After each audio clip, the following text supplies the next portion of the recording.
আসসালামাইকুম বন্ধুরা, আজকে আমাদের এখানে বৃষ্টি হচ্ছে, তাই ভাবলাম একটু নরম খিচুড়ি রান্না করবো, সেটা তোমাদের সাথে শেয়ার করলাম। আর আজকে রান্না করব মুরগির গোশ ভুনা। আজকে কোনো রান্নার ভিডিও দেবো না, শুধু রান্নাগুলো হালকা শেয়ার করবো তোমাদের সাথে।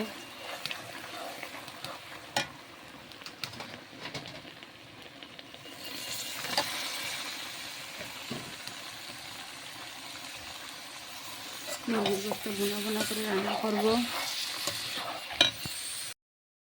ভুনা করে নিয়েছি, এখন খিচুড়িটা বসিয়ে দেব। এজন্য চুলাইতে একটা পাতিল বসিয়ে দিয়েছি, দিয়ে দেব পরিমাণ মতো তেল।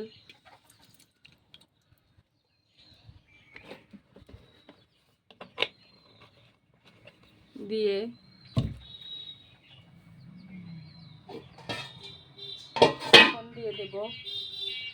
এখন দিয়ে দেব পেঁয়াজ, রসুন ও কাঁচা ঝাল। দিয়ে দেবো কিছু গোটা মশলা, তেজপাতা, দারচিনি, এলাচ, লবঙ্গ। দিয়ে এটা ভালোভাবে পেঁয়াজ রসুনটা হালকা করে ভেজে নিয়েছি। এখন আগে থেকে ধুয়ে রাখা চাল ও ডাল দিয়ে দেব।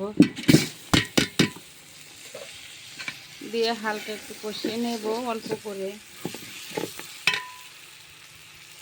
দিয়ে দেবো আদা বাটা, পরিমাণ মতো হলুদ গুঁড়া আর লবণ, আর একটু কালারের জন্য দেব একটু শুকনো মরিচের গুঁড়া।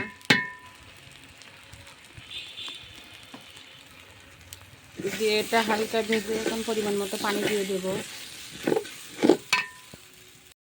বন্ধুরা, আমার নরম নরম খিচুড়ি রান্নাটা শেষ, রান্নাটা হয়ে গিয়েছে। এখন নামিয়ে ফেলবো চুলা থেকে, দিয়ে হালকা একটু দমে বসিয়ে রাখবো। দেখুন, আমার নরম নরম খিচুড়ি ও ভুনা গোশ হয়ে গিয়েছে, সাথে কাঁচা পেঁয়াজ ও লেবু আছে। সবাই ভালো থাকবেন, সবাইকে আল্লাহ হাফেজ।